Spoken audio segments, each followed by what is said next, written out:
Hello friends, તો સ્વાગત છે તમારું મારી ચેનલ ઉપર. અને આજની આપણી રેસીપી છે ઘઉંના લોટની ચકરી, જે ઉપરથી એકદમ ક્રિસ્પી અને અંદરથી એટલી જ ફરસી બનવાની છે, વધારે કડક પણ નહીં અને એકદમ પરફેક્ટ મેજરમેન્ટ સાથે.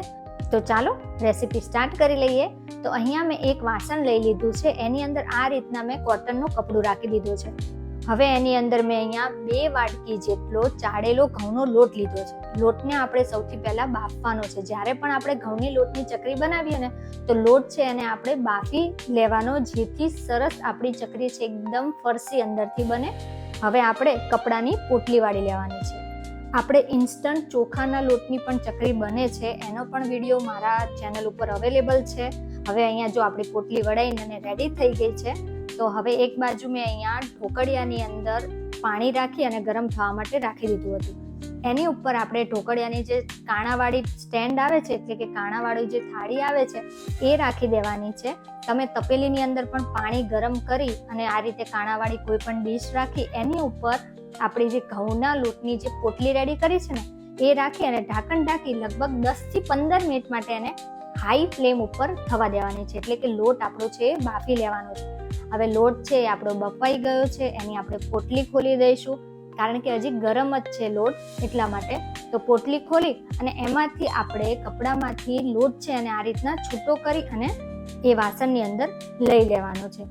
ગરમ હોય એટલે ખાસ ધ્યાન રાખવું કે દજાય નહીં. તો જો આ રીતના જે ગઠ્ઠો થઈ જાય છે ને લોટ, એટલે પરફેક્ટ આપણો બફાઈ ગયો છે. એ આ નિશાની છે કે આપણો લોટ એકદમ ગઠ્ઠો સરસ રીતે થઈ ગયો છે. હવે એને આપણે આ રીતના ટુકડા કરી લેવાના છે અને થોડી વાર માટે આપણે એને ઠંડો થવા માટે મૂકી દઈશું. હવે અહીંયા લોટ જો આપણો સરસ ઠંડો થઈ ગયો છે, તો આ રીતે હથેળીથી પહેલા તો એને આ રીતે ભાંગી લેવાનો છે, એટલે કે આપણે ટુકડા કરી લેવાના છે એના, જેથી આપણે મિક્સચરમાં પીસવો હોય કે આપણે ખાંડણી દસ્તાથી પીસવું હોય ને તો પણ ઇઝીલી પીસાઈ જાય, વધારે વાર લાગે નહીં. હા, અત્યારે બધા મિક્સી જારની અંદર પણ આ લોટ છે અને તમે ટુકડા આ રીતના કચરા કરી અને પછી એને મિક્સી જારની અંદર પણ પીસી શકો છો, એટલે એકદમ સરસ મહીમ પાવડર થઈ જશે. પણ સૌથી પહેલા મેં અહીંયા ભાંગી લીધો છે અને ત્યારબાદ આ રીતે દસ્તાની મદદથી આપણે એને ખાંડી લીધો છે. તો આપણો લોટ છે એ સરસ રીતે ખંડાઈ રેડી થઈ ગયો છે. હવે આપણે કોઈ પણ વાસણની અંદર આ રીતે જે લોટ ચાળવાની ચાળણી આવે છે એનાથી લોટ છે એને ચાળી લેવાનો છે. હવે વધારે જો એમાં આ રીતના ગાંગડા રહી જાય, એટલે કે આ રીતના ગાંઠા રહી જાય, તો એને ફરીથી દસ્તાથી ખાંડી અને ફરીથી આપણે લોટ બધો ચાળી અને રેડી કરી લેવાનો છે. તો લોટ આપણો રેડી થઈ ગયો છે. હવે એની અંદર આપણે બધા મસાલા કરી લઈએ. તો ઘરના આમાં રેગ્યુલર જ મસાલા છે અને વધારે પડતા ચકરીમાં કોઈ મસાલા હોતા નથી.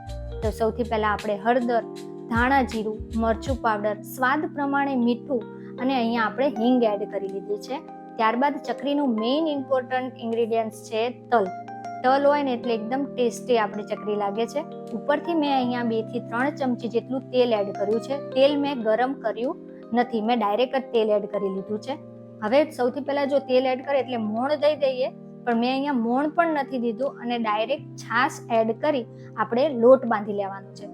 હા, ચકરીનો લોટ આપણે બાંધીએ એ છાશથી બંધાય છે, એટલે એકદમ આપણી ચકરી છે ને ફરસી અને એકદમ ટેસ્ટી બને છે.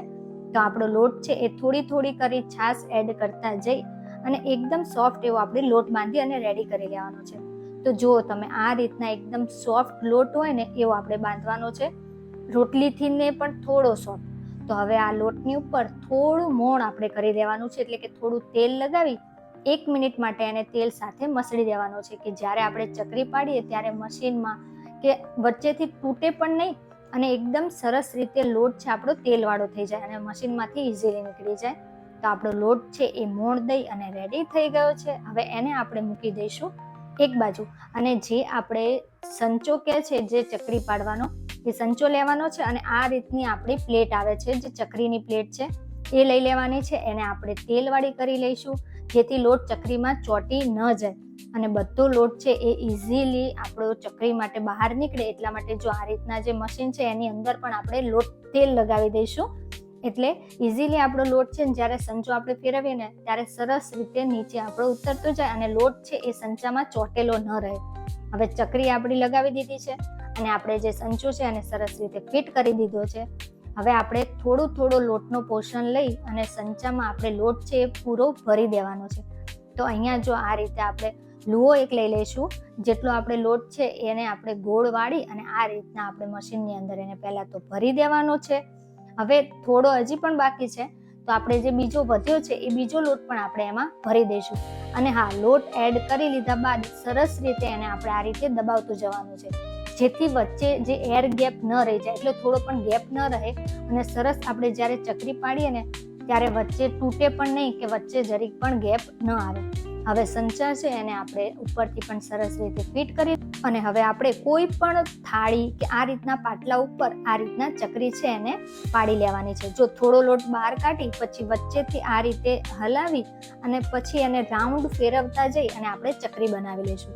જો આ રીતે તમને ન ફાવે કે આ રીતે ડાયરેક્ટ ચકરી પાડવાની, તો જો હું તમને બીજી રીત પણ બતાવું છું કે બીજી રીતનું આપણે શું કરીશું. અને હા, ખાસ એ વાતનું ધ્યાન રાખવું કે જે છેલ્લે જગ્યા વધે છે એમાં લોટ છે એ ચકરી સાથે આગળના જે ચકરીનો પાર્ટ છે એમાં દબાવી દેવાનો.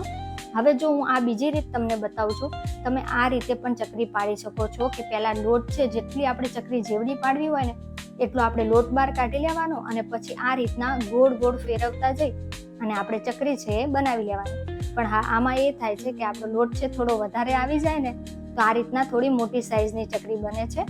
તો જો, અને છેલ્લે આપણે છેડો આપણો એનો એ દબાવતું જવાનું છે, જ્યારે આપણે તળીએ ત્યારે ખુલી ન જાય એટલા માટે. તો બસ આ જ રીતે મેં અહીંયા બધી જ જે ચકરી છે એ આ રીતે મેં પાડી લીધી છે. તો જો, એક આ અને એક બીજી પ્લેટ છે, એટલે એ રીતના કરી એટલા લોટમાંથી 2 વાટકી લોટમાંથી આપણી આટલી ચકરી છે પડાઈ અને રેડી થઈ ગઈ છે. તો હવે જો કેટલી સરસ શેપ આવ્યો છે. તો હવે આ ચકરી છે એને આપણે ગરમ તેલની અંદર તળી લઈશું. અને હા, તેલમાં પણ કઈ રીતે તળવું એ પણ મેઇન ઇમ્પોર્ટન્ટ છે.